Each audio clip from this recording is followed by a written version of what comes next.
Hello and welcome back to Frivolous Great Wednesday evening. So that means today we're going to be talking about calculus. We got a really cool lesson lined up for you guys today, so I hope you're looking forward to it as much as I am. If you're joining us on Twitch, welcome. Thanks for joining us live. And if you're joining us on YouTube, thank you for watching. And feel free to join us live on Twitch. We stream on Mondays, Wednesdays, and Thursdays to give you educational content. So, without further ado, we're going to jump into our content for today. I'm going to turn off the music for now, and let's see what we're going to talk about. So, I'm going to start with the continuation of last week's topic. At the end of last week, I introduced something called the sine line. If you remember, last week we were talking about extrema. We were looking at functions, and we were trying to find minima and maxima of the function. And at the very end, I introduced something called a sine line. So I'm just going to quickly review it again, because it's going to help us a lot with some of the things that we do today. So what is a sine line? It's a line, and we're going to put signs on it. So the name is pretty self-explanatory. But I wrote a little write-up about how to use a sine line. First, you draw a line, a number line, and the left side is smaller numbers, the right side is larger numbers. So I put some little ticks on the line. Those might indicate our critical values, because the next step is to find the critical values of the function. So we know how to do that. Take the first derivative of the function, set it equal to 0 dne, and then solve for x. And then what we want to do is mark the critical values on the sine line. So let's just say, hypothetically, my critical values are x equals -2, x equals 0, and x equals 3. Notice how they go from the least critical values on the left side, and the rightmost one is the greatest critical value, just like how a normal number line works. Okay, so those are our critical values. And then we choose test values within each interval. This is very reminiscent of stuff we did last week, so if you're unfamiliar with that, I encourage you to watch last week's video. So we choose our test values. So let's look at the first interval, which is from -infinity to -2. We just need a value within that interval. I tend to stay away from the endpoints just because endpoints can be a little bit funky. So let's just say here we'll test x equals -3. Then we look at the next interval, -2 to 0. I'll test x equals -1. It's in that interval. Similarly here, any value in between 0 and 3. So test x equals 1, and then our last interval is from 3 to infinity, so I can just do test x equals 4. So we found our test values. Then we solve for f prime using these test values. So we already have created an equation for f prime, because we needed f prime to find the critical values of the function.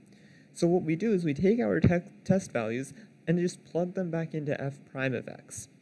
And we notate what the sign of f prime is. So we mark the sign of f prime of x above each interval. So if I get a positive value for f prime, then I put a plus sign. If I get a negative value for f prime, I put a negative sign. So for this test value, x equals -3, let's just say f prime of -3 was less than 0. So I would put a negative sign here, and I like to put a circle around it. Let's say f prime of -1 was also less than 0, so I'll put a negative sign there. Let's say f prime of 1 was greater than 0, so we put a plus sign there. And let's say f prime of 4 was less than 0, so we put a negative sign there. And then what we can do is we can use the first derivative test to draw conclusions. So this would be looking at your your critical values and see how the sign of f prime of x has changed, because these are, after all, the signs of f prime of x. So at x equals -2, the sign of f prime of x is going from negative to negative, so we can't really make any conclusions there. However, at x equals 0, the sign of f prime of x is going from negative to positive, which tells us x equals 0 is a relative min. And then at x equals 3, the sign goes from positive to negative, which tells us that x equals 3 is a relative maximum. So take a look at the first derivative test if any of that at the last part just didn't make sense. That's our sine line. We're going to be using it a little bit today. So quickly go through this example. A more in-depth explanation was in the last video. So we have a function we want to find and classify the extrema, solve for f prime of x, find where it equals 0 or dne, that's at x equals 0 and 4. We mark them on the sine line, just like I did in the previous example. Then we choose our test values within each interval. Negative infinity to 0, I chose x equals -1. 0 to 4, I chose x equals 1. 4 to infinity, I chose x equals 5. Plugged it into f prime for each of these, and we get different values. We get positive 15, -9, positive 15, but the thing that really matters is the sign. We don't really care about the value. So we put a plus sign here for the positive 15. We put a negative sign here for the -9. We put a plus sign here for the positive 15. Right, so that's marking the signs. And then we use the first derivative test to draw conclusions. At x equals 0, we go from increasing to decreasing. So x equals 0 should be a local maximum. At x equals 4, we go from decreasing to increasing. So x equals 4 should be a local minimum. Okay, so let's do an example by ourselves without any assistance. So what we have here is we want to find and classify the extrema of f of x equals x plus 2 to the power of 2/3. So our first step is to find the critical points. We do that by calculating f prime of x. So let's do that. F prime of x equals, this is a chain rule type thing. So it's a power rule mixed with the derivative of the inside stuff. So by the power rule, this should be 2/3 times x plus 2 to the -1/3.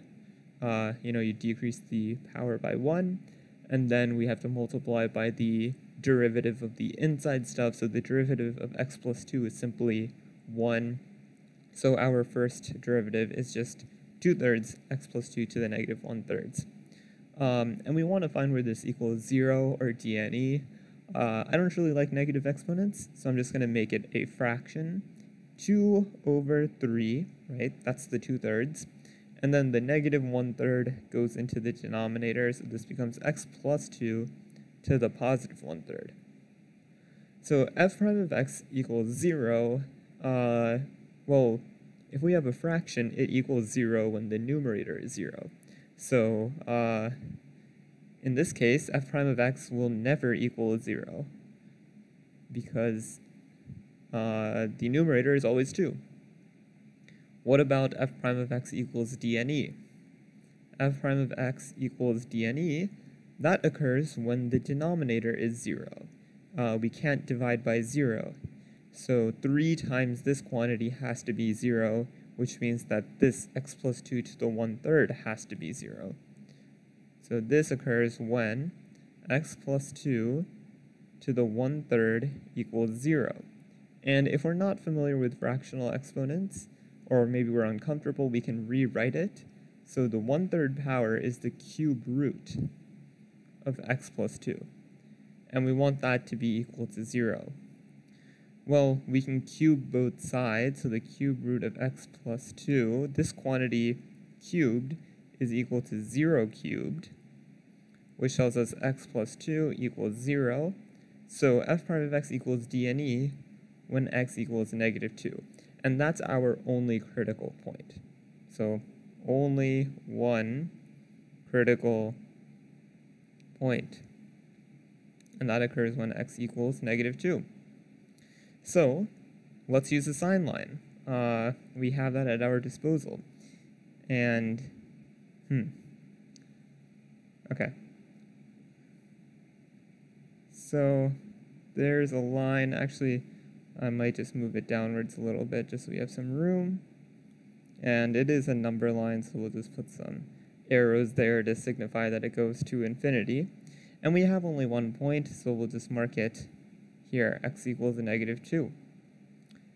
So what we need to do is we need to choose test values now within our intervals. So our first interval is from -infinity to negative 2. So I'm just going to choose test x equals negative 4. You could choose anything as long as it's less than negative 2. You could have chosen negative 3, negative 5, negative 10, negative 10 million. I don't know why you would choose that, because calculations would be very annoying.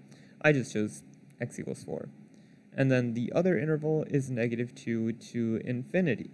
So I will choose one of my favorite values to test, x equals 0, because doing math with 0 is amazing.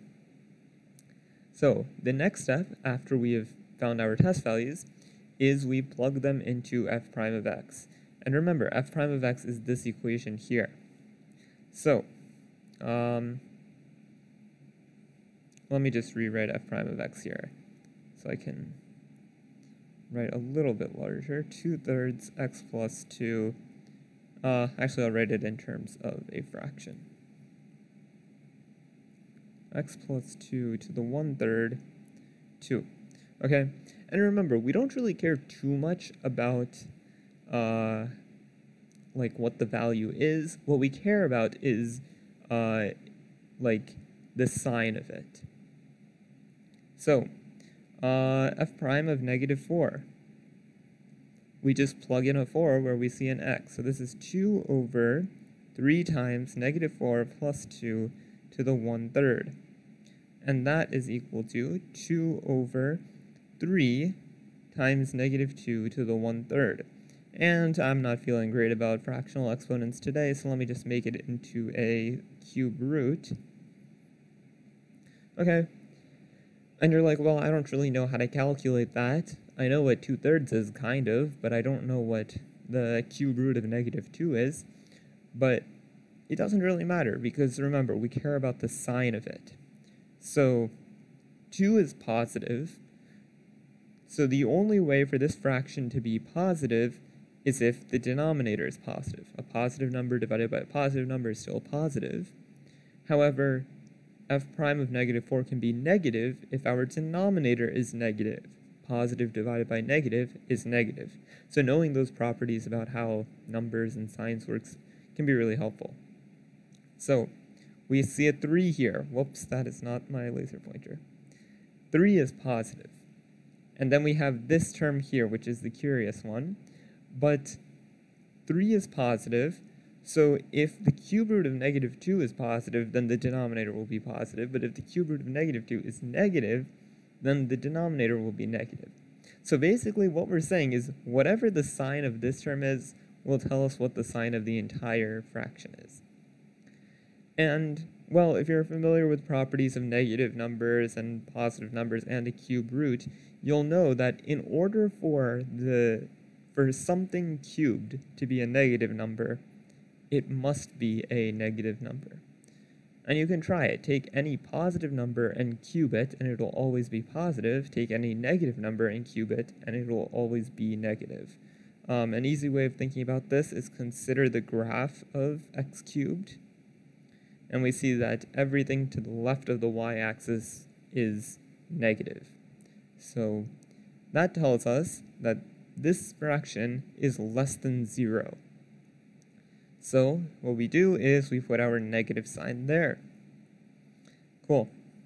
So now we'll test x equals 0. Similar process. F prime of 0 equals 2 over 3 times 0 plus 2 to the 1/3. So that's equal to 2 times 3 times 2 to the 1/3, which is equal to 2 over 3 times the cube root of 2. And just how I explained earlier, now the cube root of a positive number is positive, so the entire expression is positive, so it's greater than 0. So I mark this with a plus sign above that, that interval. Okay, so now we just make our conclusion. We only have one critical value to consider, so we can just say f prime of x goes from having a negative sign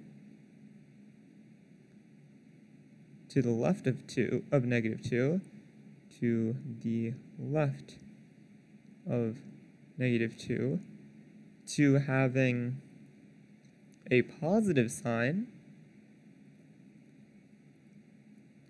to the right of -2. So, by the first derivative test, I believe, x equals -2,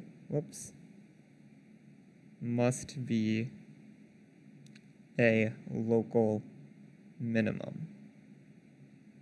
Okay, so there I sort of wrote it out for you. That can be like a template you follow when you write up your solutions.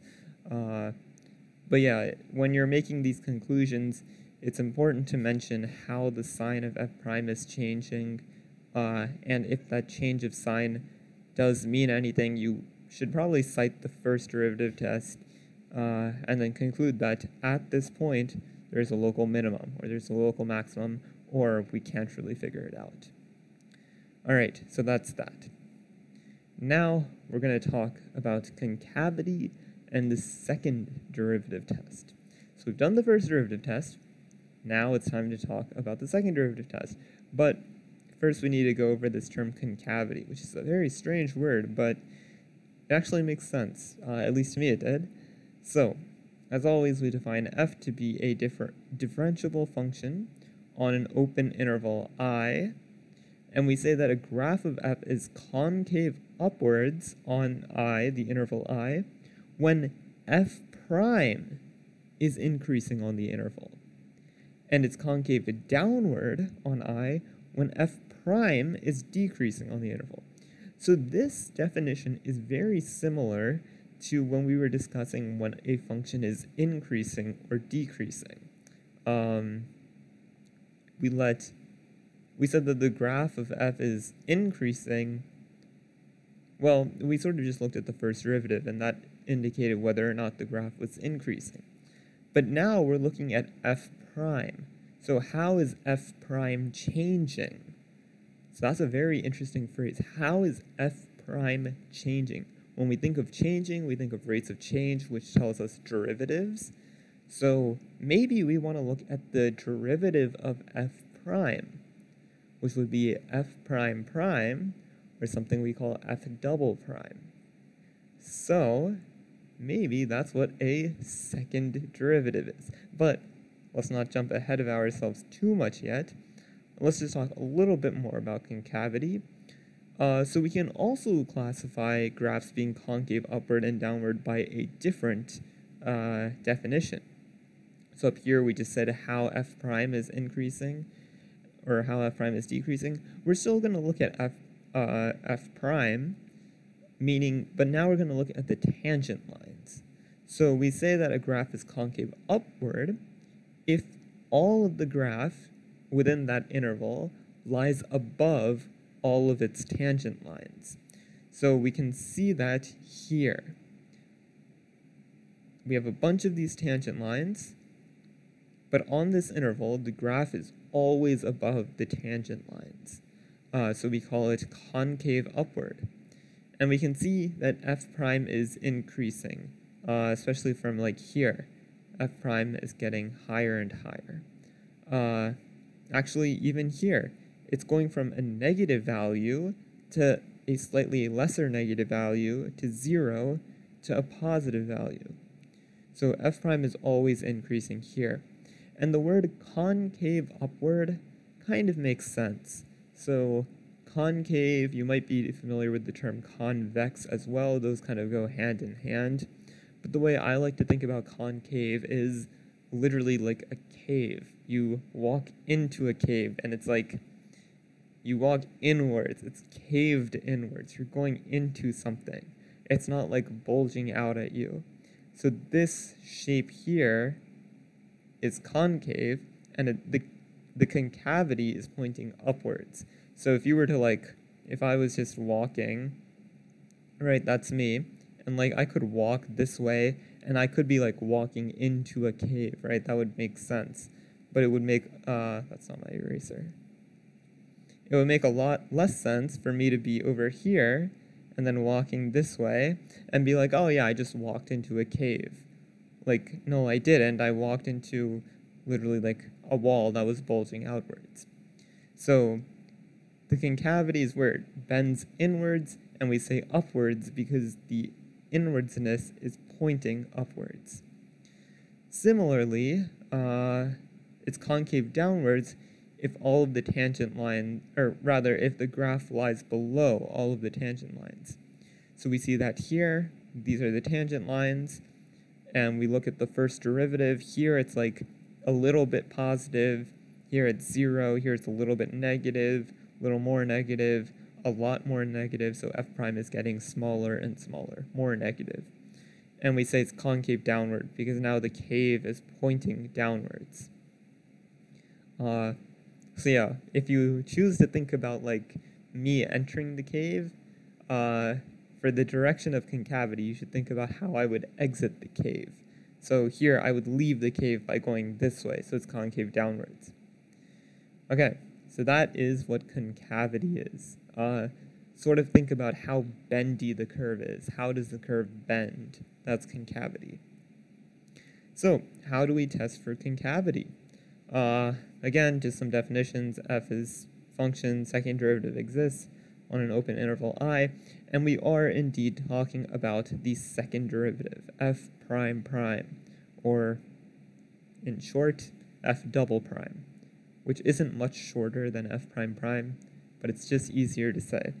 So, if f double prime of x is greater than 0 for all x and I, then the graph of f is concave upwards on I, and if f double prime of x is less than 0, then it's concave downwards. So let's just take a moment to think about why this is true. If I just told you now that f prime prime of x is equal to f prime of x prime, so the derivative of f prime of x, we know the derivative is a rate of change, and f prime of x measures the slope of the tangent line. So, if the slope of the tangent line is increasing, is getting larger, then the derivative of this quantity would be positive. It would be greater than 0, so that would be this case. But let's think about it. What does it mean for the tangent lines to be increasing? That's similar to this example where we saw here that, okay, the tangent line's slightly negative, now it's 0, now it's like kind of positive, now it's very positive. So that's the first case, which was the case where it was concave upwards. Similarly, if f prime of x was getting smaller and smaller, then the derivative of that would be negative, because it's changing negatively, if that makes sense. It's going downwards. So when the tangent lines were becoming more negative, it was concave downwards. That's why we say f double prime of x less than 0. I think it's really important to understand these kind of things. Like, how does this math actually work? It's one thing to memorize formulas, but it's also another thing to understand how these formulas work. In case, for whatever reason, you forget. You can think that, okay, I know how tangent lines work. How can I use that to help me find concavity? But now we have our trick. We just take the second derivative, look at the sign on an interval, and see if it's concave upward or downward. And since we're dealing with intervals, you might start to think back to the sine line that we did. So in fact, we're going to visit the sine line by determining the open intervals on which the function, this, is concave upward or concave downward. So this is a very similar thing to before. What we're going to do is we're going to find our critical points, as we did, and then now we don't really care about what the critical points are, if they're minimums or maximums. We care about the concavity of it. So that's the overall process. I think, yeah, let's just get into it. So, even if you didn't know what to do for this question, a good idea would just be to take some derivatives, because for in calculus, the derivatives usually help. So, f prime of x. How are we going to do this? Seems like we're going to need the quotient rule. Is there an easier way to do it? I think there is. I don't feel like doing it that method. We'll just do the quotient rule, because I'll probably mess it up in the other method. Okay, so quotient rule. Low times the derivative of high, x squared minus 4 times the derivative of x squared plus 1 minus high d low, so that's the high term, times the derivative of the low term, all over low. So that's low quantity squared, low being denominators. Check out our video on intro to derivatives for some of these mnemonics. So we'll just simplify this. X squared minus 4 stays. Derivative of x squared is 2x minus x squared plus 1. Derivative of x squared minus 4 is also 2x. And denominator will just keep it the same. X squared minus 4 quantity squared. Can do a little bit more simplification. Do some distribution. 2x cubed minus 8x minus 2x cubed minus 2x. Arithmetic is very challenging. And then the denominator will just keep it the same as x squared minus 4 quantity squared. We see that 2x cubed cancel, and then we can group the numerator into negative 10x over x squared minus 4 squared. So that's f prime of x. We're going to need another page for this, because we still need to calculate f double prime of x. All right, there we go. So f double prime of x is equal to the derivative d dx of f prime of x, which is equal to, well, we just found f prime of x. That is negative 10x divided by x squared minus 4 squared. So, how are we going to do this? Seems like a job for the quotient rule. So, let's do the quotient rule again. Low, x squared minus 4, times the derivative of the high, negative 10x, minus high times the derivative of the low, which is x squared minus 4 squared, all of this over low. So that's x squared minus 4 squared. Goodness me. Okay, let's try to simplify it a little bit. X squared minus 4. Derivative of negative 10x is negative 10. Minus, well, I'm just going to make it a plus 10x now because the minuses, make it positive. We don't need the derivative sign anymore because we're going to compute that derivative. Okay, we're going to do this in one step. Chain rule. 2 times x squared minus 4 to the power of 1, so that's power rule. And then we take the derivative of the inside, de-stuff it, times 2x. All divided by the denominator, the powers multiply, so this becomes x squared minus 4 to the power of 4. Okay, let us simplify this a little bit. What we're going to notice is we have two terms here that are being added together. So what we can do is we can factor out this common term of x squared minus 4. So let's do that. We get x squared minus 4 times negative 10 plus 10x times 2 times 2x. I really hope I did that correctly. So you can double check me on that. And this goes to x squared minus 4 to the power of 4. This simplifies a little bit, so we're going to keep the x squared minus 4. And that is being multiplied by, let's take this term first. That seems to be 40x minus 10, something like that. I sure hope that's correct. Did I make a mistake somewhere? Let me just double check. Negative 10x squared. That's correct. I did make a mistake. Okay, my mistake. This was our low term. So then the first thing I did, low d high. And then I'm like, okay, well, the derivative of this is negative 10, but I didn't copy this term down correctly. There's still a squared term. So I'll do it in red to show my mistake. So I'm just going to delete all of this. And what we can do is we can still factor out the x squared minus 4 term. And now we get that that's multiplied by x squared minus 4 times negative 10 plus positive 10 here times 2 times 2x. All of this divided by x squared minus 4 to the power of 4.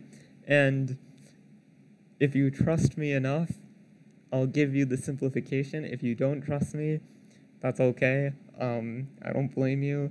This should hopefully, if I did this correctly, come out to 3x squared plus 4 times 10, all of this over x squared minus 4 to the power of 3. Let me just check this, 40x squared, 30x squared plus 40. Yeah, this seems right now. Okay. So that is f double prime of x. So all we've done so far is calculated the first two derivatives. Okay, so now we want to find the points where f double prime of x equals 0, or dne. So let's just see. Let me write it out. Where does... Let's attack 0 first. Where does f prime of x equal 0? So that occurs when the numerator is equal to 0. I'll just box it for now. So this occurs when 10 times 3x squared plus 4 equals 0. So we can divide both sides by 10. We get 3x squared plus 4 equals 0. This tells us 3x squared equals negative 4, x squared equals negative 4 thirds, and then you're like, okay, well, the square of any real number is not negative. It would be in the imaginary numbers, and we're not working with imaginary numbers in this, because we're graphing it on a real Cartesian plane. So it's never going to equal 0. Okay, where does f double prime of x equal dne? So that occurs when the denominator is 0. So x squared minus 4 cubed equals 0. So we can take the cube root of both sides. We get x squared minus 4 equals 0. X squared equals 4. So that means x equals positive 2 or negative 2. Okay. So now we have our points of interest where the second derivative of x equals 0. So we are going to use our sine line because we want to classify where the function is increasing, or rather where it's concave upwards and downwards. So I'm going to mark x equals negative 2 here, x equals 2 there. Okay. So now we need our test values, and we have 3 intervals to consider. First, we have negative infinity to negative 2.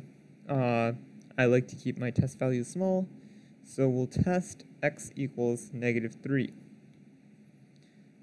I'll just choose the rest of my test values now, and then we'll do the calculations. From negative 2 to 2, I'm so lucky, my favorite one is in here. Test x equals 0, beautiful, love to see it. X equals 2 to infinity, well, for the sake of symmetry, I'll do test x equals 3. Alright, so let us now calculate what the second derivative is. That is what we're interested in, because that'll tell us concavity. So we're going to copy that, we're going to paste it here, just so we have it for reference. Okay. Maybe move it a little bit lower because I'm going to be writing it lower. Okay, so now it just comes down to arithmetic. F double prime of negative 3 equals 10 times 3 times negative 3 squared plus 4, all of this over negative 3 squared minus 4 quantity squared. So this is equal to 10 times 3 times 9 plus 4, all of this over 9 minus 4 squared. And I claim right now I don't need to continue with the calculations. I just need to think about it a little bit. 10 is positive. 3 times 9 plus 4 is going to be positive, so this numerator will be positive. 9 minus 4 is positive, and when we square a positive number, we still get positive. So numerator is positive divided by denominator is positive tells us that the f double prime of negative 3 is going to be greater than 0. So with that, we're going to put a plus sign there. Okay, let's do f double prime of 0. So this equals 10 times 3 times 0 squared plus 4, all of this over 0 squared minus 4 cubed. So that's equal to 10 times 3 times 0 plus 4, all of this over negative 4 cubed. I guess I'll just get rid of this 0 here and make it 3 plus 4. And again, we'll just use some logic. 10 is positive, 3 plus 4 is positive, so the numerator is positive. The denominator, we're cubing a negative number, and we talked about cubes just a little while ago, so we should remember the cube of a negative number is also negative. So we have a positive being divided by a negative, which tells us the second derivative here is less than 0. So we put a negative sign there. One more, f double prime of 3. That's going to be equal to 10 times 3 squared plus 4, all of this over 3 squared minus 4 quantity squared. So that's equal to 10 times, that's like 27 plus 4, all of this over 9 minus 4 squared. And again, positive, numerator is positive. 9 minus 4 is positive, squaring that, denominator is positive. So the fraction is greater than 0. So we put a plus sign there. Okay, great. So we have a sign line, we've classified all the intervals, and these signs pertain to the second derivative on these intervals.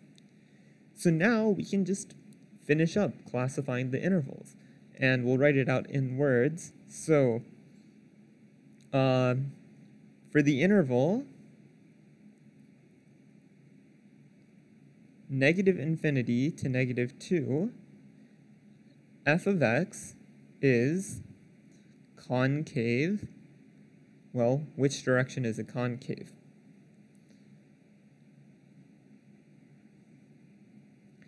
This might be a little bit confusing. Let's just scroll back here. If f double prime of x is greater than 0 for all x and I, then the graph of f is concave upward, and then if it's less than 0, it's concave downwards. So this is going to be concave up.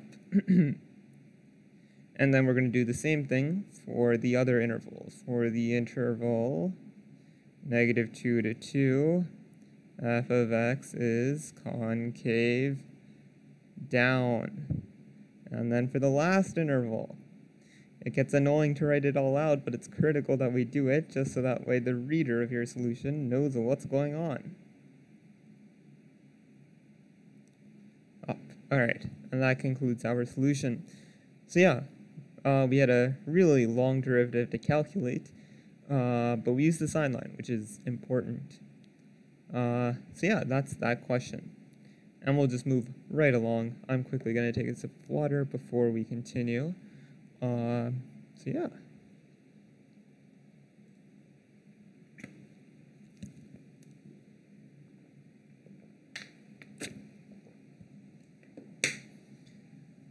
Okay, so now we're going to talk about points of inflection.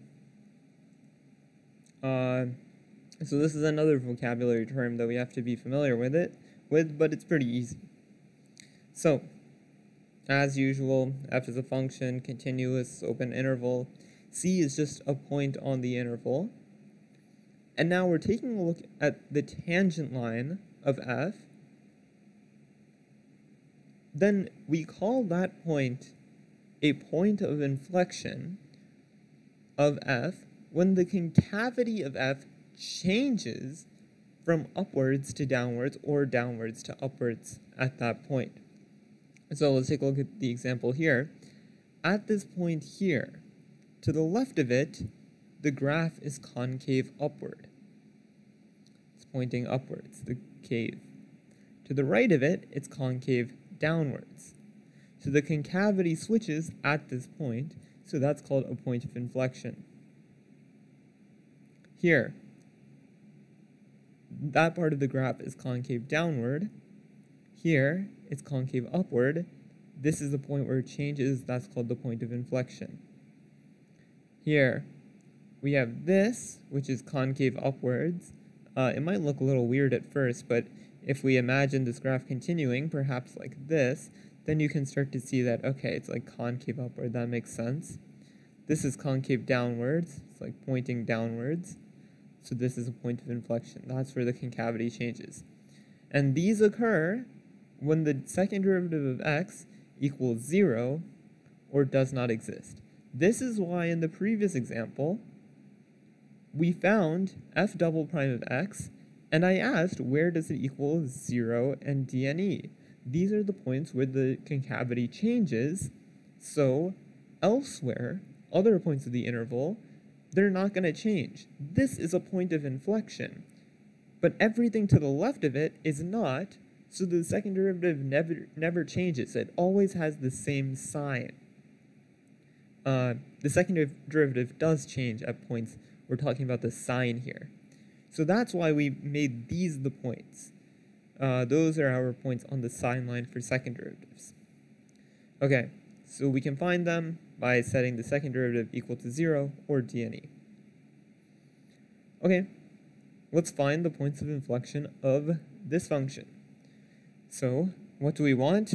We want x's such that f double prime of x equals 0 or dne. So it might help to find f double prime of x. Let's start with f prime of x. That is equal to 4x cubed minus 12x squared, just by the power rule.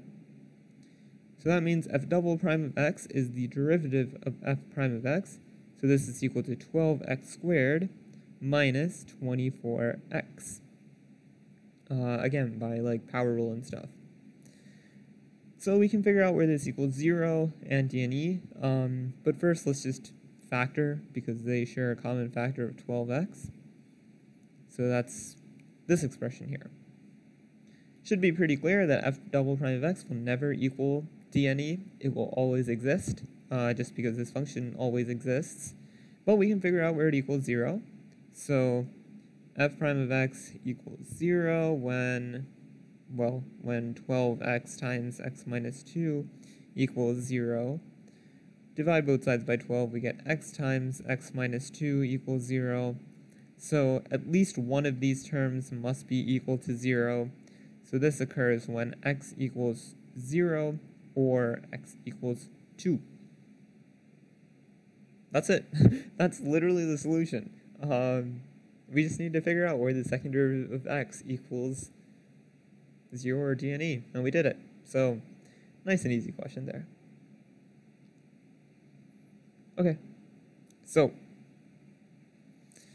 now we will look at the second derivative test. So, we have f as a function such that the first derivative at some point c is equal to 0.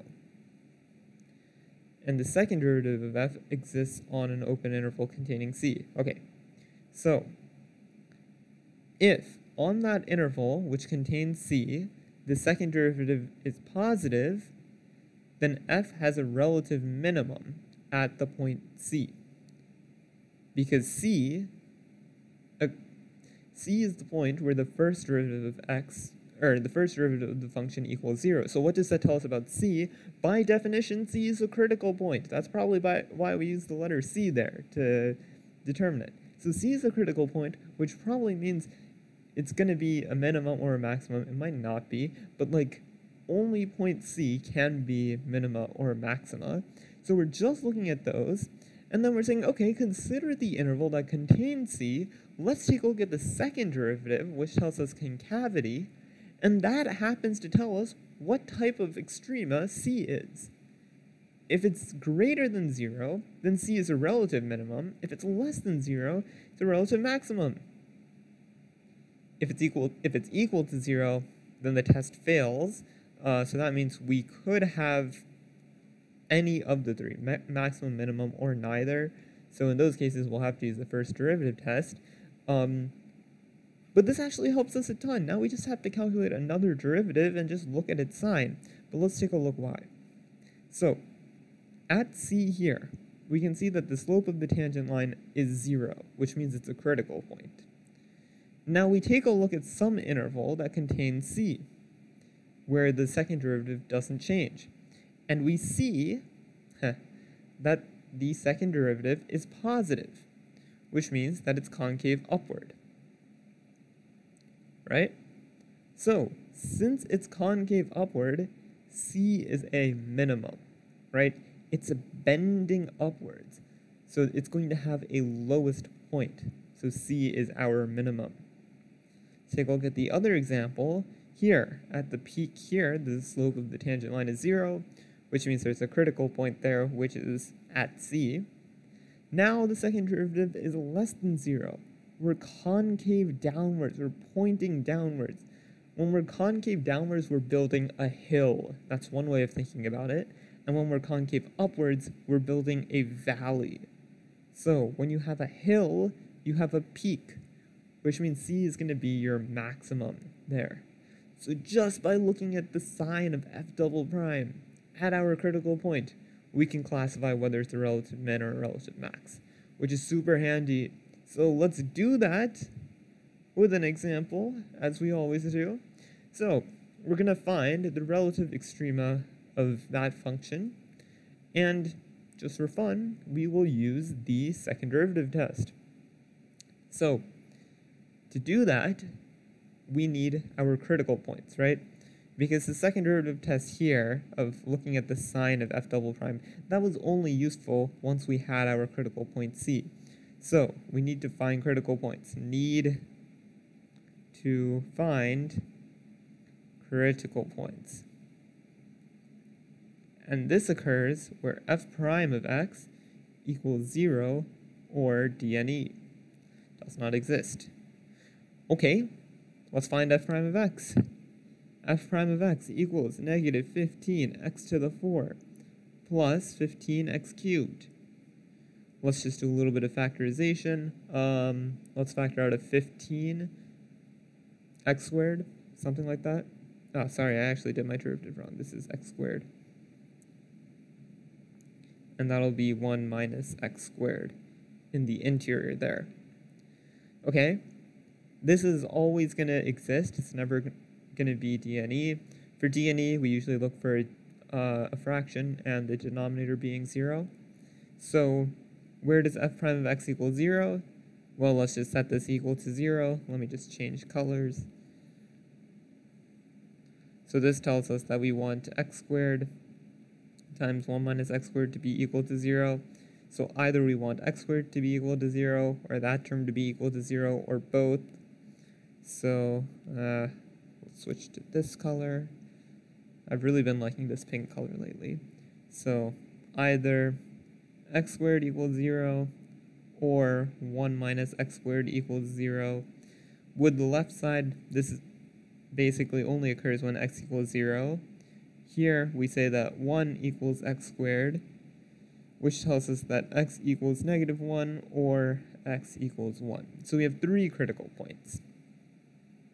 Okay, and we could do our thing of, taking the sign line, plotting those points, then looking at a test value, and then doing your plug it into your f prime equation, seeing if it's negative, positive, using your first derivative test. We can do that. That will be all fine and dandy, and I encourage you to do that for practice.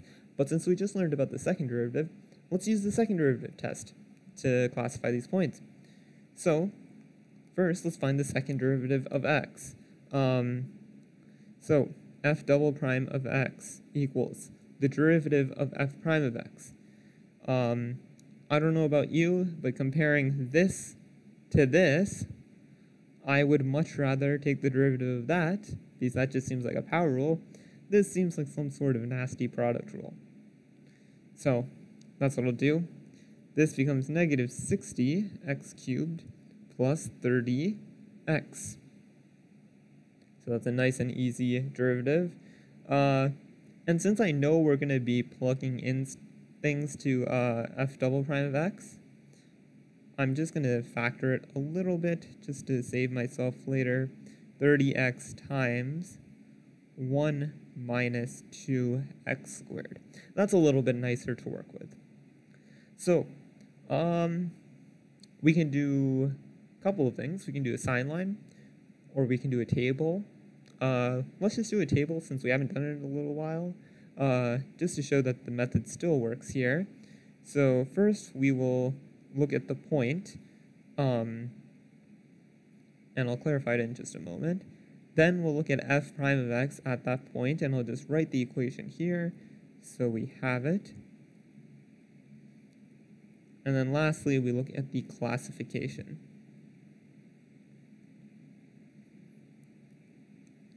Right? So what are our points? Our points are the critical values that we found, right? That's what we're looking at. Because those are the potential to be extrema.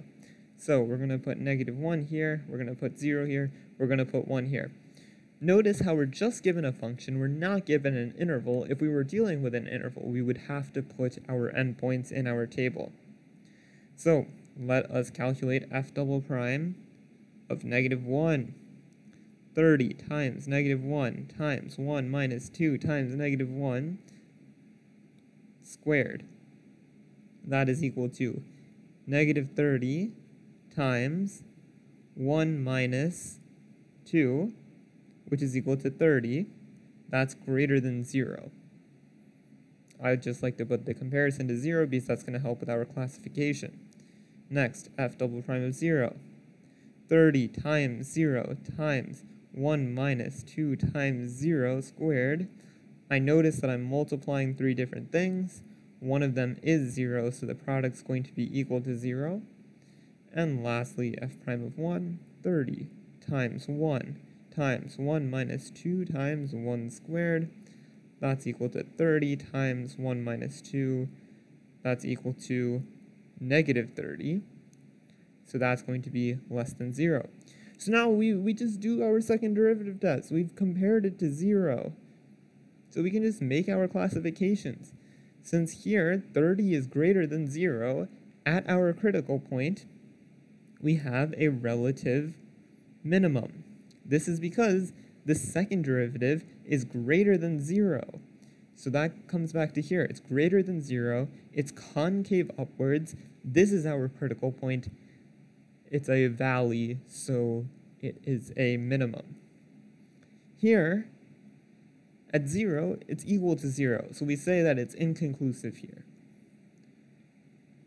by second derivative test, which I'll abbreviate to SDT, which I don't think I've ever seen anyone do that.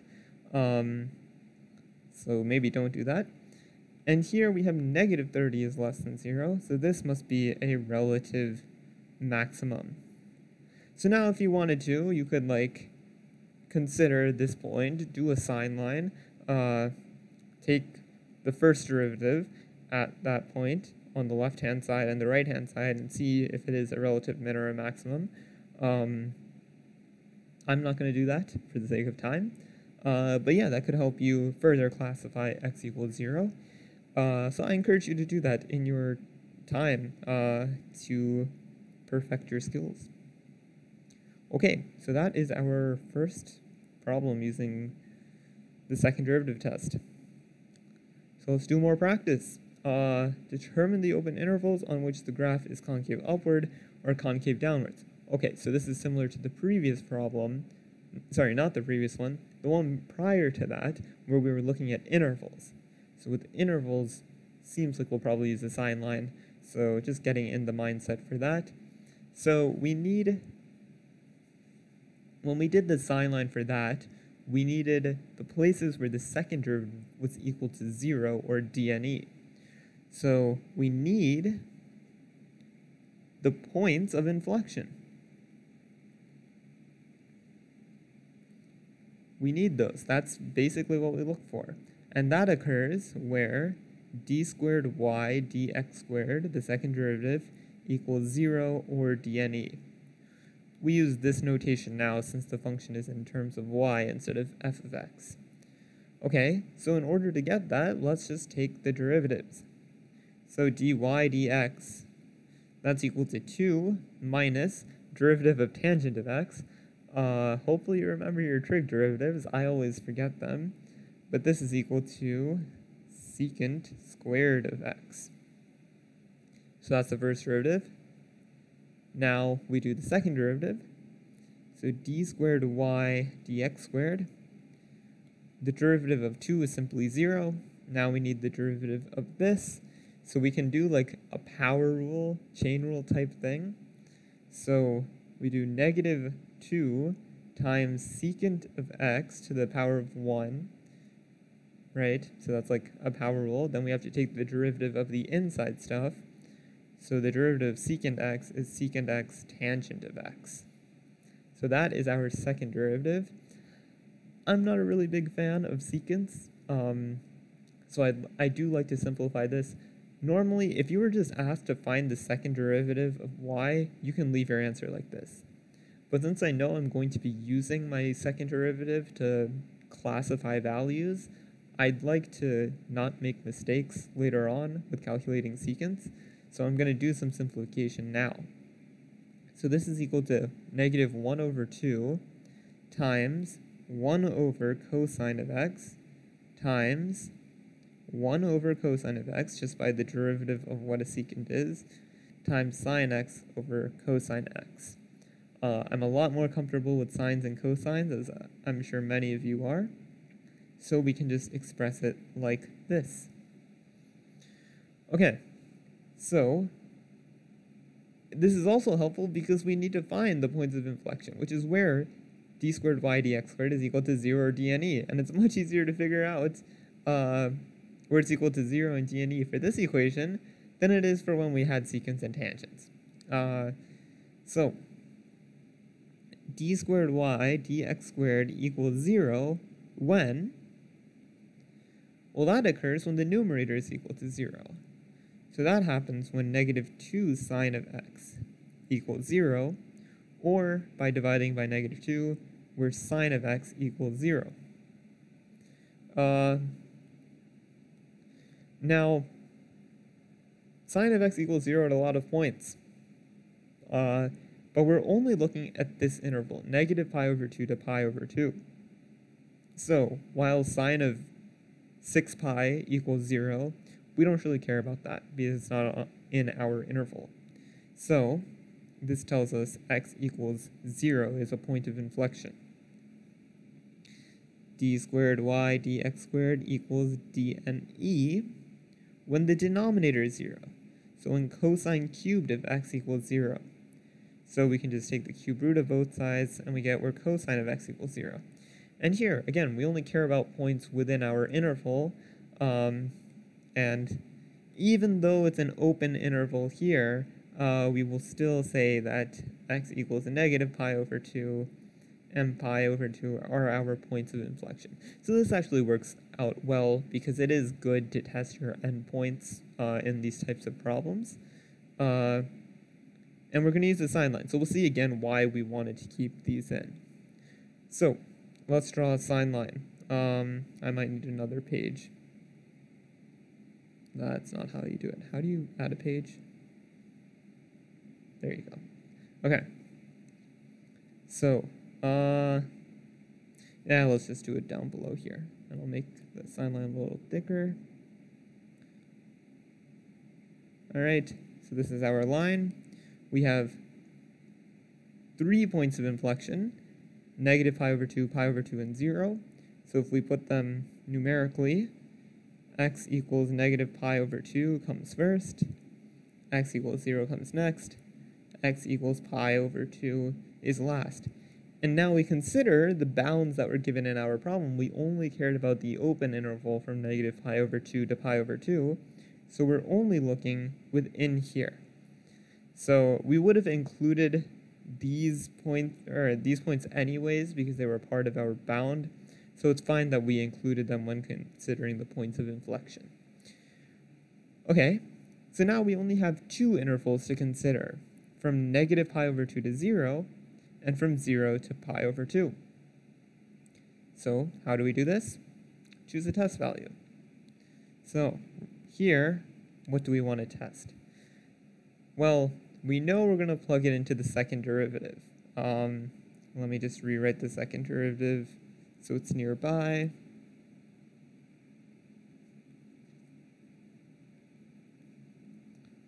We know we need to plug it into there. So we don't want to choose something weird like -1 because I don't know what the sign of -1 is off the top of my head, and you can probably it would be harder to gauge whether or not it's positive or negative. So we'll keep something that's in radians and that's nice. So let's do negative pi over 4. And on the right side, let's just do positive pi over 4. Okay, so let's calculate the second derivative of negative pi over 4. This is equal to -2 sine of negative pi over 4. All of this divided by cosine of negative pi over 4, this quantity cubed.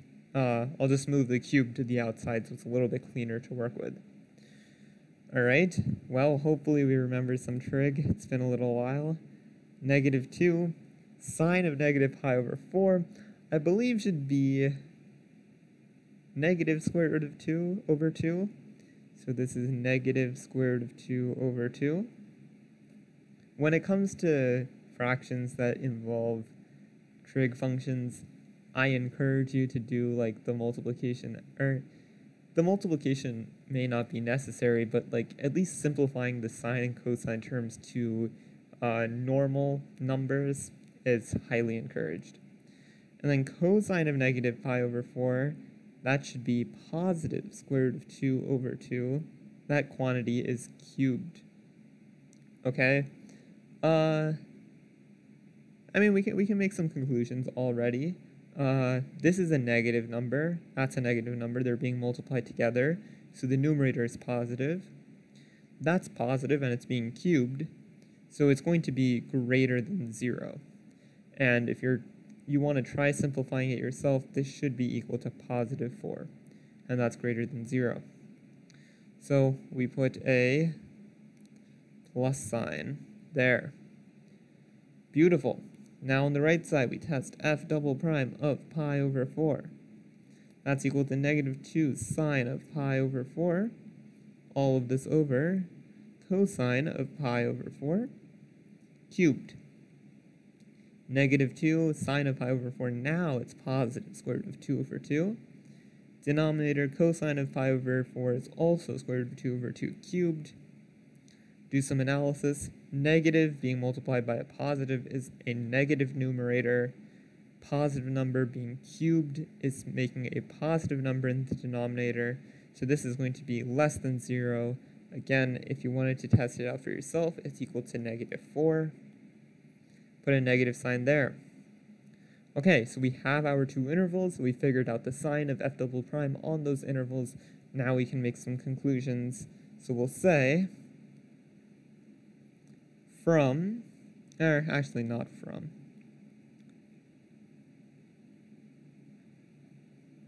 on the interval -pi over 2 to 0, the graph is concave. I always forget it. It's positive, right? So it's concave upwards. can be tricky to remember it. Concave up on the interval 0 to pi over 2, the graph is concave down. It might also help to include like why it's the case, because f double prime of x is less than 0, and here because f double prime of x is greater than 0. Just a nice little concluding sentences to wrap up the problem, because that's what it was asking you. All right, so there we go. Now we got to use the sign line. So we can see that some problems, it's perfectly fine to use a table. You could have used a sign line. Other problems, you can use the sign line. Also perfectly fine to use a table. So both methods are at your disposal, whichever you feel like doing. I mean, comes down to personal preference. I like to flip-flop back and forth.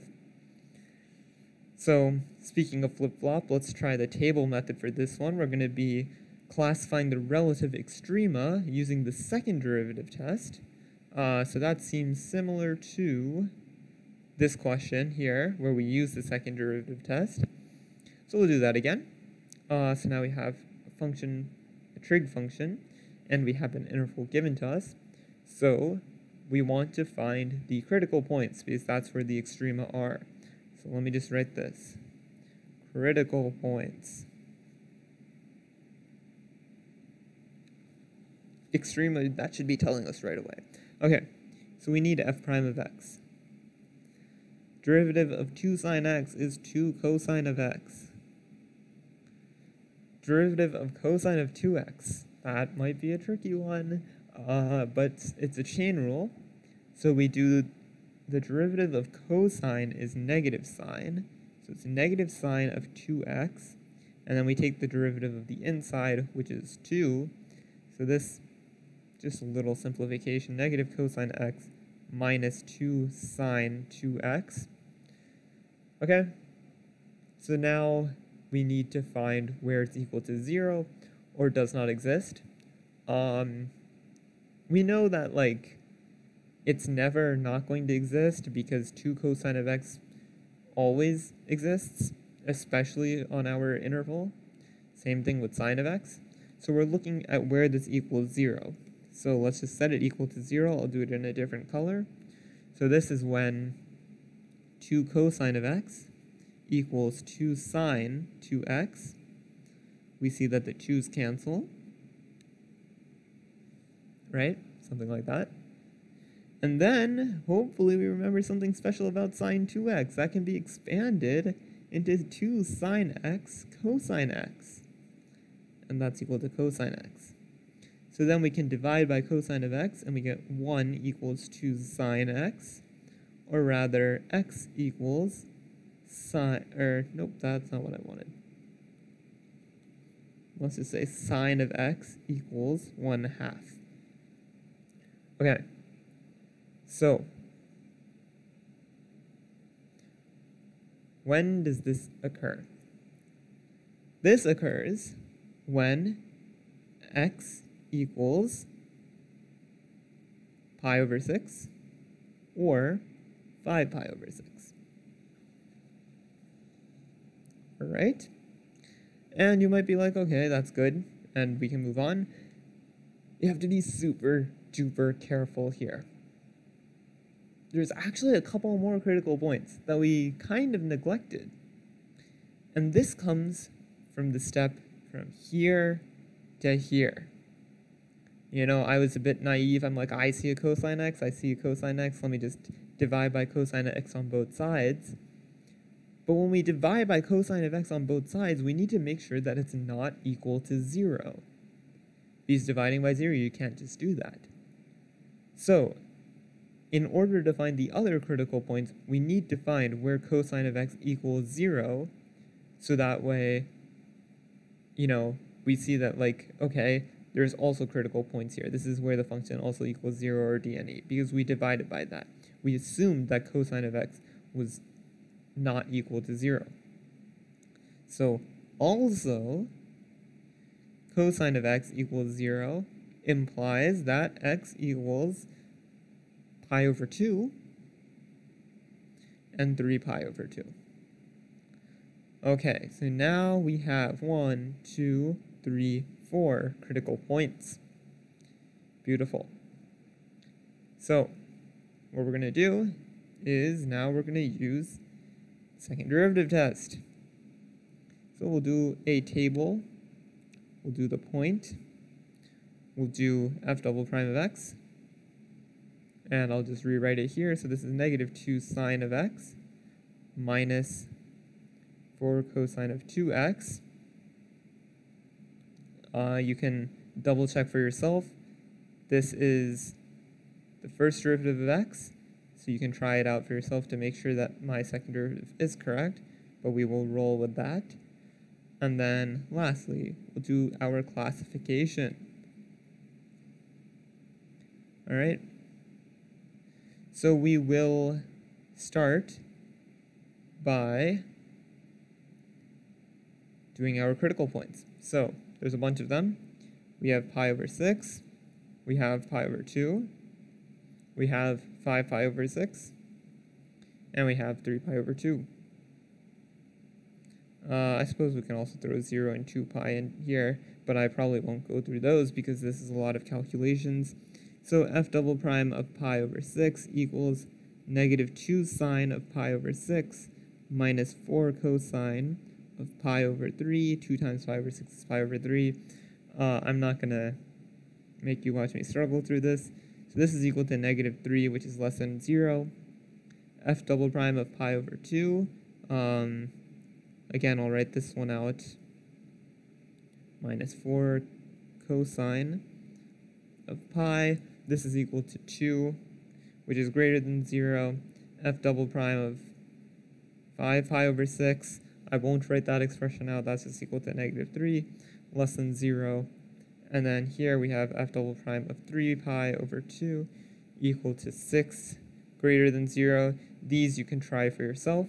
But just looking at these 4, let's just make some classifications.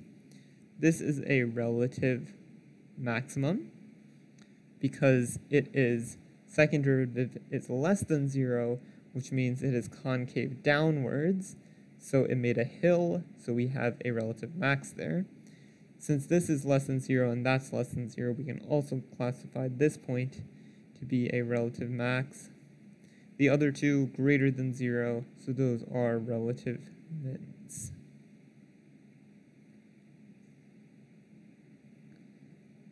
And then these two you can try for yourself. Those are our endpoints. And if you wanted to, you can make some concluding statements like there are relative mins at x equals whatever it is, pi over 6. Now that's a relative max. Pi over 2 and 3 pi over 2. And then something else maxes at x equals pi over 6, 5 pi over 6. It's a little sloppy, but you know, you got the idea. That's what I would do on an exam. Beautiful. Let's just continue tugging along. There's a lot I wanted to get through today, but I don't think we'll be able to get to everything. So maybe this will be our last section for today. Now we're going to talk about limits, and you're like, what in the world? How did we just go from talking about these curves and finding extrema and all of these computations of derivatives, and now you're like, let's talk about limits? Yeah, I'm sorry. I don't know what else to tell you. I'm sorry. But that's what we're going to do. There's a little bit of overlap, but this is still a topic that is very important to cover. We talked about limits. That was like the first topic that we did. Our first calculus video was on limits, I believe. But we never really discussed what happens when we take the limit as some variable goes to infinity. We talked how it, like if it went to a specific value like 0 or 2 or something like that. But what happens when the limit goes to infinity? And this topic actually has a lot of applications. If you're into computer science, limits as like some variable goes to infinity are very commonly used when analyzing algorithm runtimes. That's how we compute something called big O notation. We see how does this algorithm go as the size of our input gets really large, or the size of the data that we're doing gets really, really big. And that helps us say that, maybe this algorithm is a really bad idea because it's going to take forever. Or, wow, this algorithm's going to work really, really well. So if you're into that kind of stuff, there's a lot of applications with this. But let's just jump into it. So,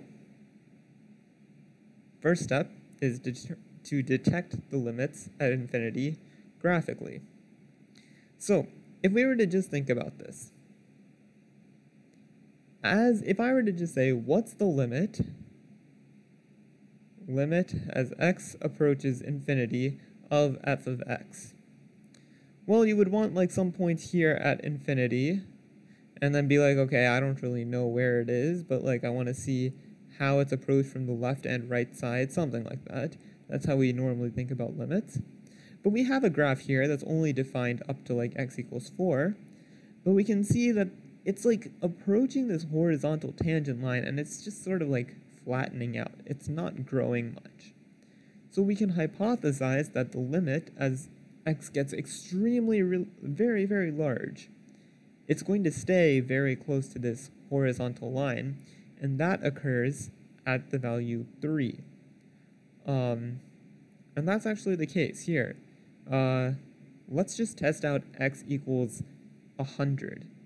So f of 100 is equal to 3 times 100 squared is that number divided by 1,000 or 10,001.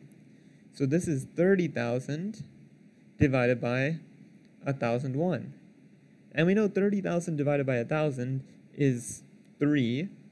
So now we have just a slightly larger denominator, which means that this value is slightly less than 3. Even if we increase this to 1,000,000, we'll see that it's just barely less than 3. And if we go in the opposite direction to negative infinity, we see that, okay, it also approaches this line at x equals 3, or y equals 3. And this line is a special thing. We call that a horizontal asymptote. Horizontal asymptote, it's horizontal, so that's why the word horizontal there.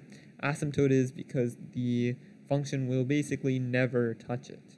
But as it approaches infinity, it gets infinitesimally closer to this 3, and we just say it's equal to 3.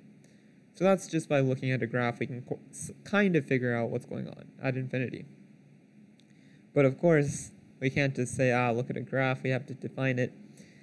And these definitions are complex. I'm going to give it to you point blank. It's not an easy thing to understand, so bear with me through my explanation. And if this doesn't make sense, it's okay. It's okay. You'll still be able to survive. Just rewatch it if you wish to. But hopefully I will be able to take you through this and our practice problems such that you understand it.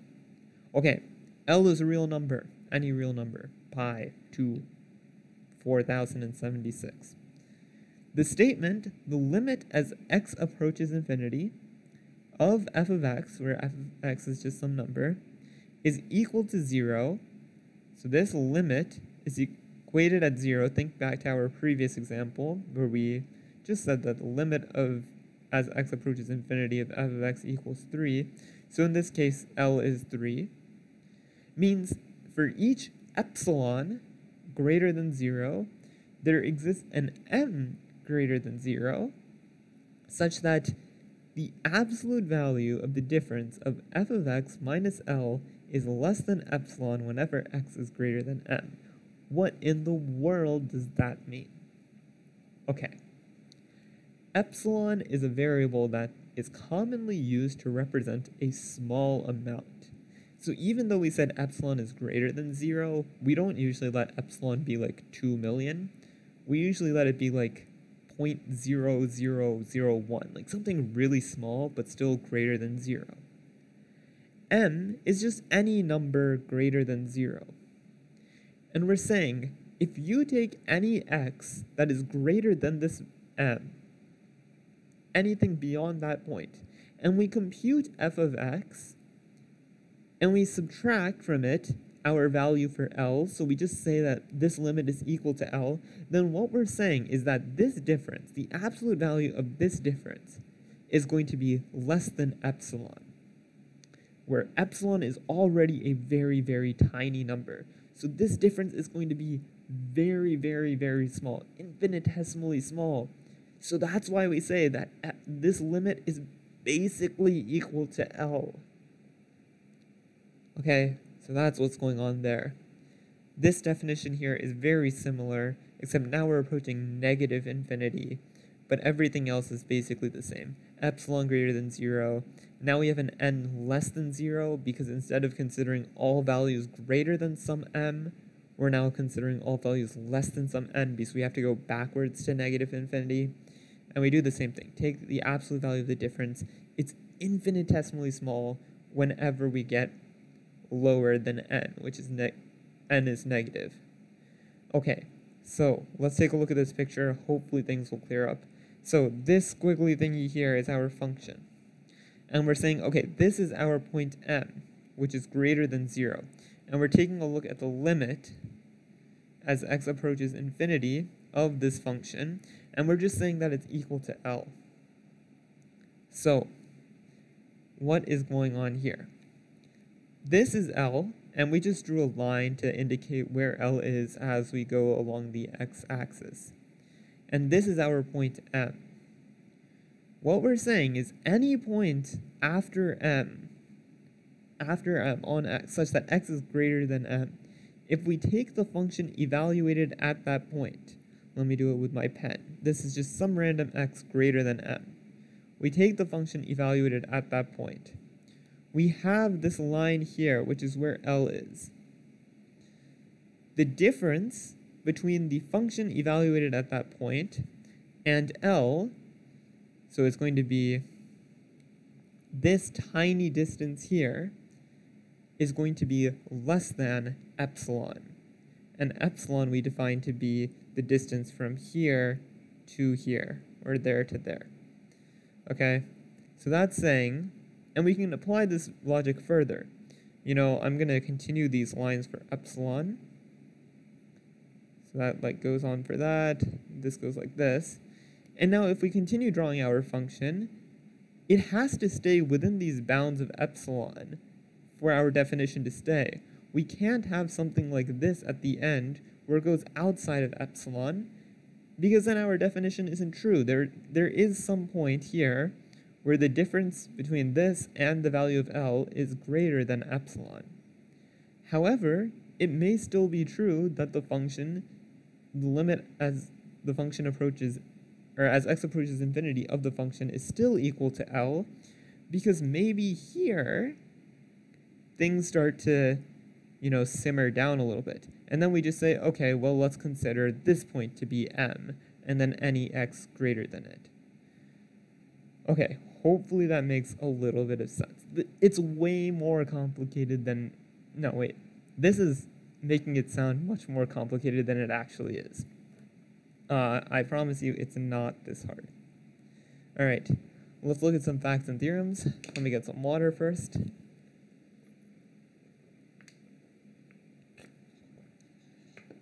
Wow, this is just exciting stuff. All right, let's define a horizontal asymptote. I used the word a couple minutes ago. Let's define it formally.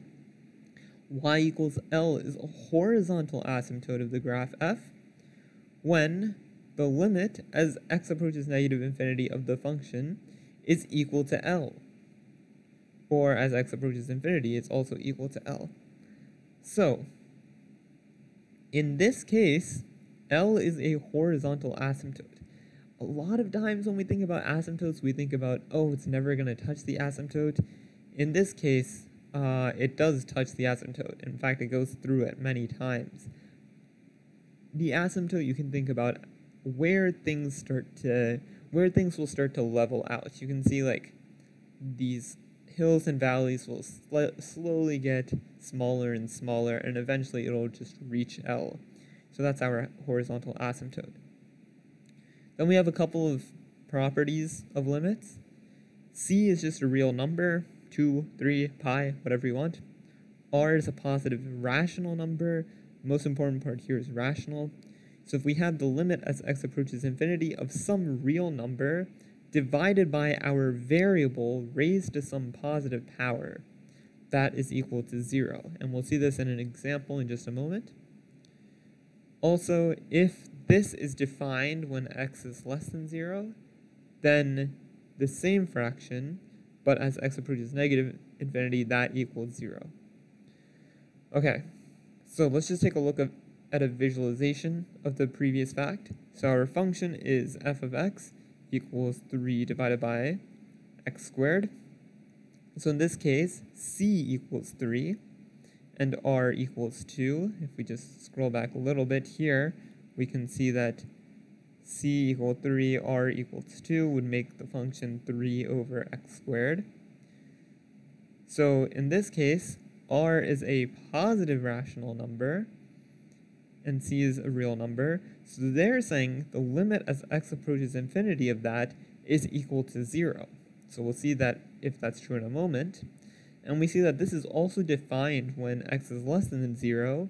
So now they're saying that the limit as x approaches negative infinity of the same function is equal to 0. So when we look at the picture, we should expect to see the function approaching 0 as we get really, really large numbers. And if we look at the picture, that's true. At x equals 40, the function is basically 0. It's not 0. It's not 0. At x equals 40, the function is 3 over 40 squared, which is equal to 3 over 1600. It's not 0. It's very close to it, but it's not. And we can see as we get really, really larger, much greater than 0, it gets closer and closer to 0.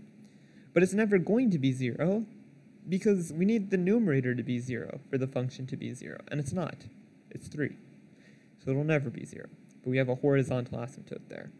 Because as we go negative infinity, it also approaches 0. If we plug in negative 40, we get 3 over negative 40 squared, which is also equal to 3 over 1600. It's not 0. It's close to it, but it's still not 0.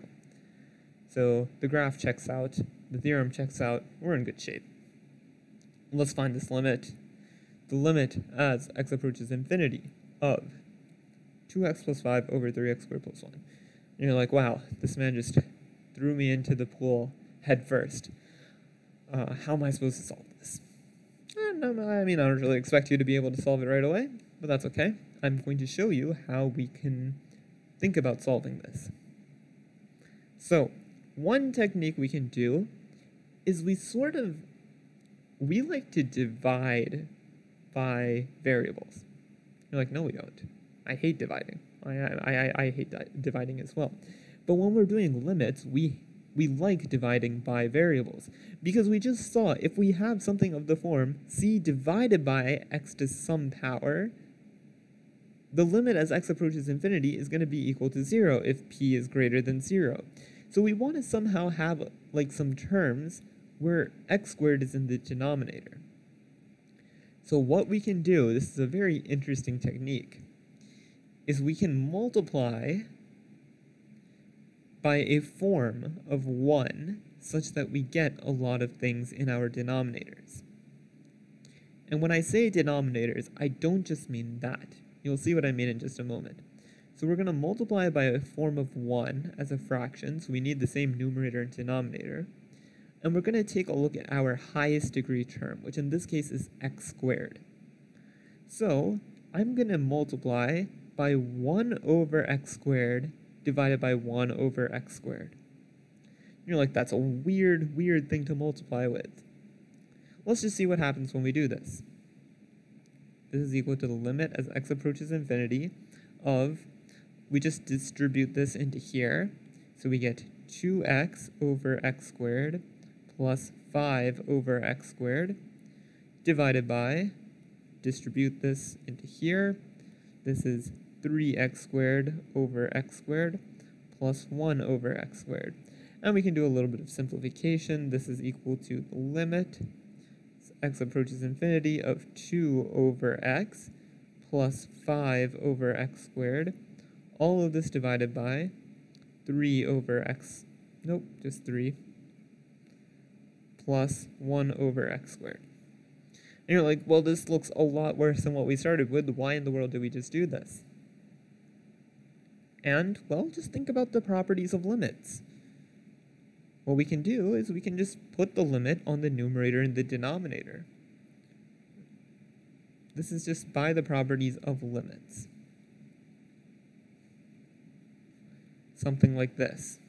And we can even go further to just distribute the limit even further. 2 over x plus the limit as x approaches infinity of 5 over x squared. All of this over limit as x approaches infinity of 3 plus the limit as x approaches infinity of 1 over x squared. And now hopefully you see why I did all of that. Because we know how to calculate these limits. We have 2 in the numerator. That's a positive real number. We have x to the power of 1 here. 1 is positive. So the limit as x approaches infinity of 2 over x equals 0. Same thing here. 5 real number, 2 positive. That's equal to 0. The limit as x approaches infinity of 3 is simply just 3. And this same thing we just saw, that's equal to 0. So then you're like, okay, the limit is equal to 0. So it's kind of convoluted. Like, how do you think to multiply by that? And the technique comes from looking at your highest degree term. And you want that in your denominators. You look at the highest degree term because that's the thing that canceled out the most. If I multiplied by 1 over x, I would still have, like, this would be 3x squared over x. And then I would have a 3x still, which I didn't want. I wanted to divide by x at all times. So yeah, we eventually got there. We said that the limit as, it's equal to 0. Let's just try it with x equals 100. That's a pretty big number.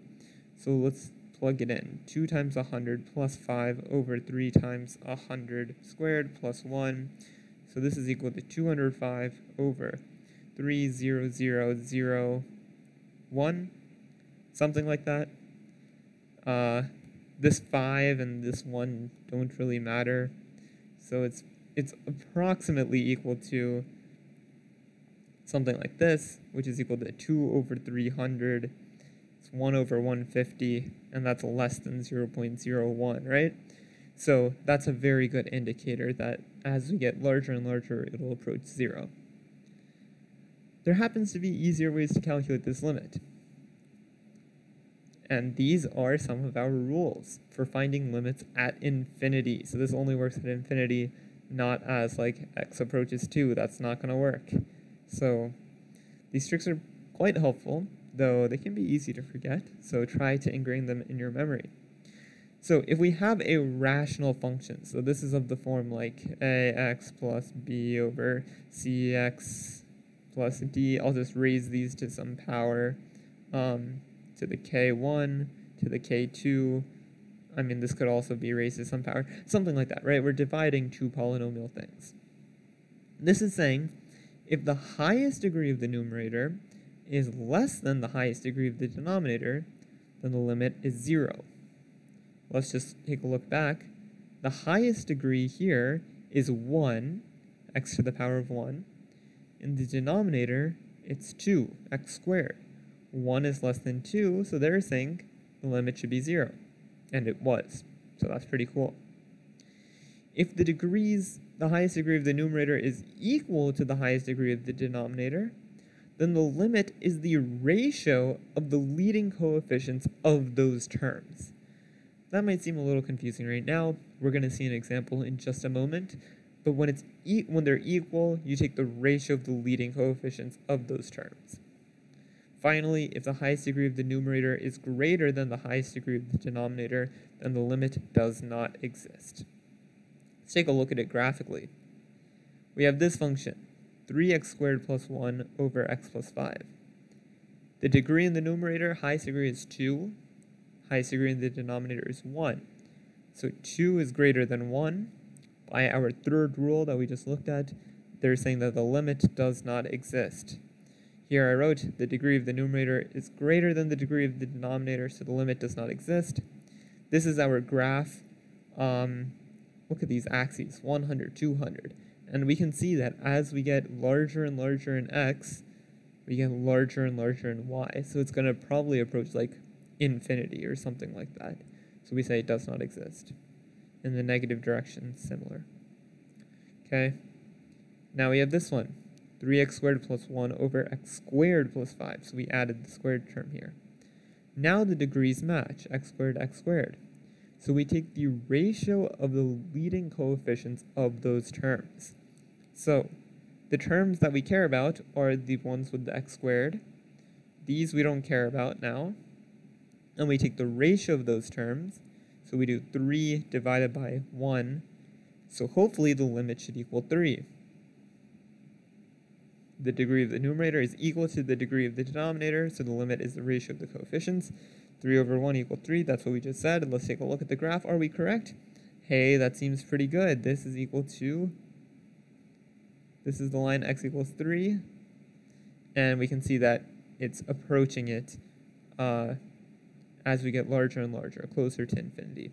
So that's a really good sign. One more, here we go. So now, same numerator, 3x squared plus 1. Now it's x cubed plus 5. So this is less than that in terms of degree. So by our rules, the limit should equal 0. Let's just take a look at what I wrote here. Degree of numerator is less than degree of denominator, so the limit is 0. Let's take a look at the graph. Are we correct? Hey, that looks pretty good as well. This is the line, x equals 0, or pretty close to it.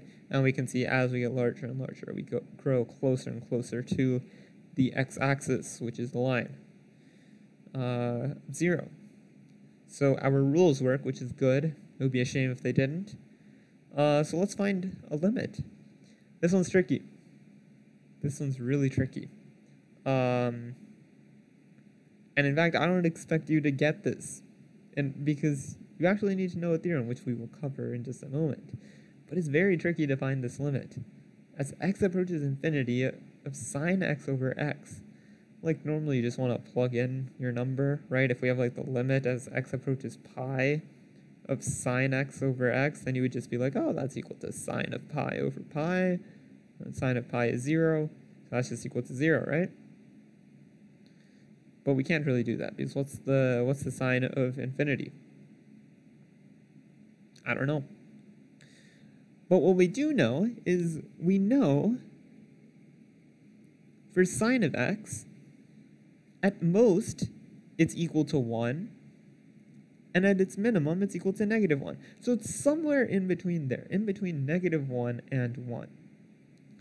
So if we just divide by x, we know that -1 over x is less than or equal to sine of x over x, which is less than or equal to 1 over x. So now we can use the squeeze theorem. Hopefully you remember the squeeze theorem from a long while back, but now we have a function that is squeezed in between some other functions, and we can take the limit. We can take the limit here and see if we can squeeze the limit in between for this function based off of the limits for the previous two functions. So the limit as x approaches infinity of -1 over x, this is equal to 0. You can take a look at our rules, or you can just think about it for a moment. If I plug in a really large number into here, -1 over a very, very large number is basically going to be equal to 0. And for a very, very similar reason, one limit as x approaches infinity of 1 over x is equal to 0. So, using the squeeze theorem,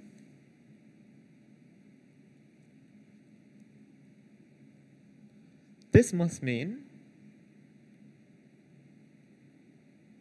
the limit as x approaches infinity of sine of x over x is equal to 0. If you don't remember the squeeze theorem, feel free to go back to one of our earlier videos on limits to relearn the squeeze theorem. It's a very important theorem. I think it's really cool and unique. And when you have tricky limits like this, it can be very helpful. So that's that. Okay. This is pretty similar. I'm not going to talk about this too much, but you can take a look at it if you want to. Just talking about limits as x approaches infinity. Let's just go into it, I guess. Now we're saying that the limit approaches infinity, or it's equal to infinity, so it's not equal to L anymore, where we said L was just like some real number. Now it's equal to infinity, which is a little bit different. So now we're saying that there's some positive, or for each positive number m, there's some other number n, such that the function evaluated at x is greater than m whenever x is greater than n. Opposite thing down here. So that's just the definition there. And notice that here we were just looking at it as x approaches infinity. Similar definitions are given for here and here. So let's try to evaluate some more limits, and hopefully that'll get into some stuff. But yeah, so the limit as x approaches infinity of the first one, well, you might be like, okay, we can just take a look at the coefficient, or rather the degree of the terms, and you're like, okay, there's a 2 here, that's the degree of the first term, or the highest term in the numerator, degree 2, x squared. In the denominator, it's 1, so you're like, okay, by the rules, it's equal to infinity, and I kind of agree with you. Well, kind of. That's why. By the rules, we would say the limit does not exist, which may mean that it approaches infinity, but it may also reach negative infinity. So that's where things get a little bit shaky. So how are we going to do this? There's a couple things we can do. Let's do one of my favorite things in the world, long division with polynomials. And if you haven't done this before, you are in for a treat. It's been a long while. So this expression here is equivalent to that, right? If you think 36 divided by 3, that is equal to 3 divided by 36, long division. And you're like, okay, 1 here, you subtract that, 0, drop down to 6, 3 goes into 6 2 times, 6, subtract that, remainder 0, something like that, right? We learned this in elementary school. It's the same thing, so now we do it with polynomials. Okay, so here we go. How many times does x plus 1 go into 2x squared minus 4x? Well, it goes into it 2x times, hopefully. Because when we do 2x times x plus 1, we get 2x squared, which is good because we're going to be subtracting this, and we want those terms to cancel just like normal, plus 2x. So we do the subtraction, and we get negative 6x. And then we're like, okay, how many times does x plus 1 go into negative 6x? And it goes into there negative 6 times. So then we do x plus 1 times negative 6. We get minus negative 6x minus 6. Here we're left with 6. And then here we're like, okay, normally like you do stuff and then you say that there's a remainder. And there is a remainder. But here you can just be like, okay, how many times does x plus 1 go into 6? Well, it goes into 6 divided by x plus 1 times, because this times that is equal to 6. So if you actually carry out that multiplication, in fact, let me do it just for the fun of it. Let's just check if we're correct.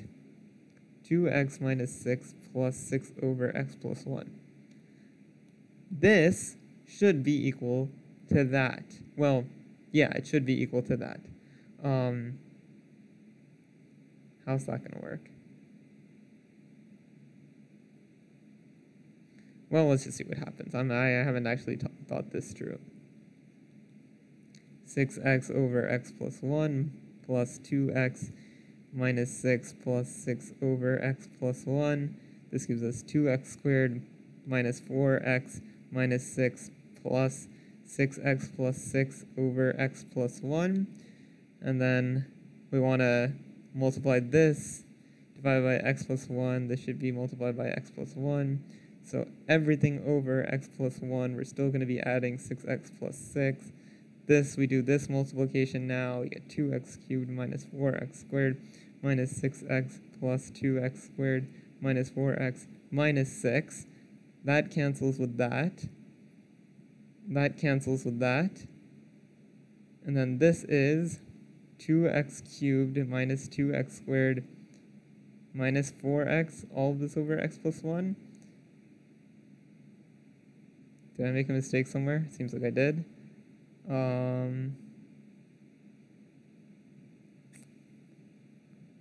Gosh, what's the mistake?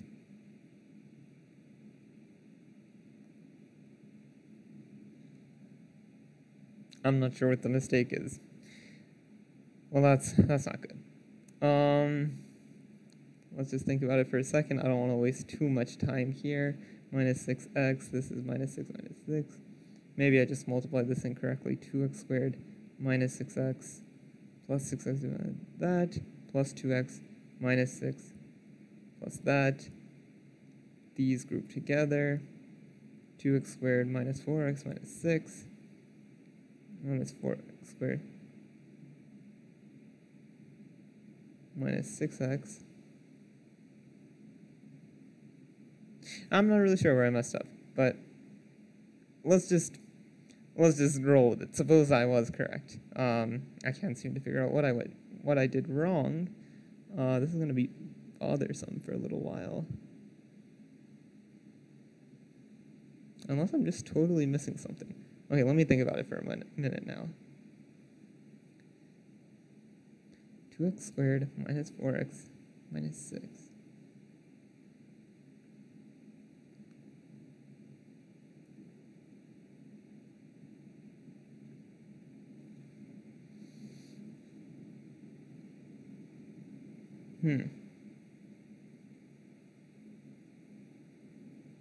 Yeah, I'm a little confused.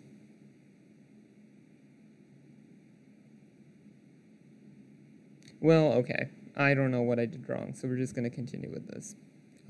Let's just say that this is equal to the limit as x approaches infinity of 2x minus 6 plus 6 over x plus 1. Right? Hypothetically. Oh, I see what I did wrong. Okay, all right, here's what I did wrong. This is equal to 2x times x plus 1 minus 6 times x plus 1 plus 6 over x plus 1 times x plus 1. So this cancels with this. We'll evaluate this. This is 2x squared plus 2x. This is minus 6x minus 6. Those canceled plus 6. That cancels, and then we're left with 2x squared minus 4x, which is our numerator. Okay, so I was correct. I'm just being silly today. So, okay, we've evaluated that, and it's equal to this here. So this is equal to, we can just expand the limit a little bit more, 2x minus the limit as x approaches infinity of 6 plus the limit as x approaches infinity of 6 over x plus 1.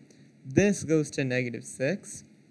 This here, we're going to get a super large denominator as we get x to be really, really large. So that goes to 0. And this, well, okay, x is a very large positive number. It's going in the positive direction. So 2x will also be positive. So this is going to be a positive infinity. This stuff doesn't affect infinity. So this is just equal to positive infinity. And then this is a very similar thing here. When you do, now we're approaching negative infinity. So the limit as x approaches negative infinity, the division stays the same, so it's still this. So this is equal to the limit as x approaches negative infinity of 2x, and then that minus 6 plus 0. So now x is very, very negative, and it's becoming more negative. 2 times a negative number is negative, so this is going to be equal to negative infinity. Okay, so I'm sorry about the division issues, or the multiplication issues. I don't know what went wrong there. I was just being out of my mind. It's getting pretty late. But yeah, the point still stands. Now we can classify that does not exist as being positive or negative infinity. And that's basically what the previous slide was saying, but now we saw it in an example, so hopefully it'll make more sense. So yeah, let's try to evaluate this.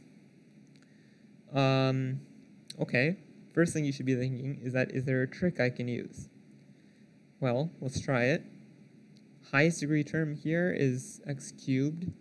Highest degree term here is x cubed. So they're equal.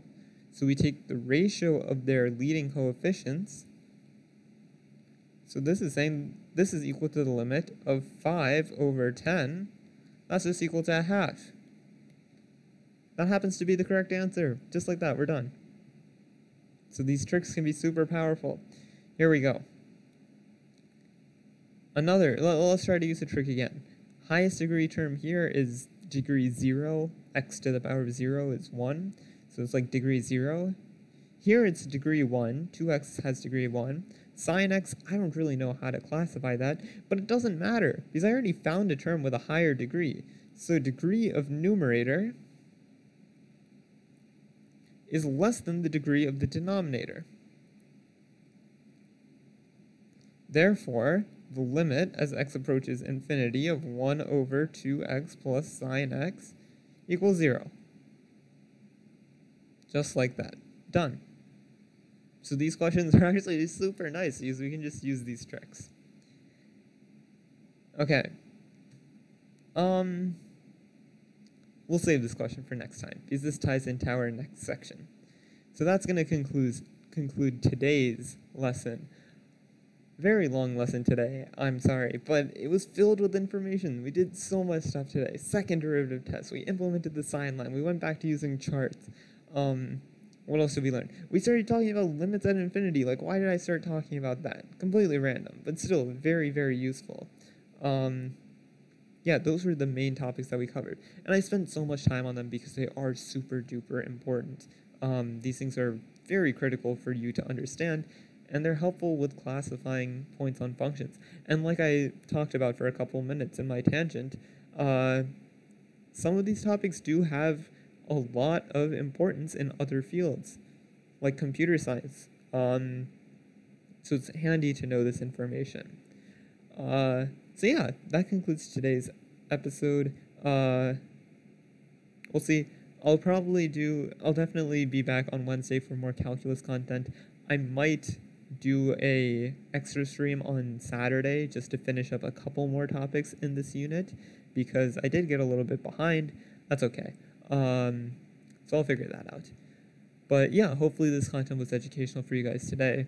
I'll be back on Monday for some physics content, Physics 1. If you're in Physics C, feel free to tune in tomorrow. And if you're joining us on YouTube, feel free to watch our other videos or join us live on Twitch. And to those that are on Twitch, thank you for joining in. I will see you all next week. Hope you have a great weekend. And until next time, take care.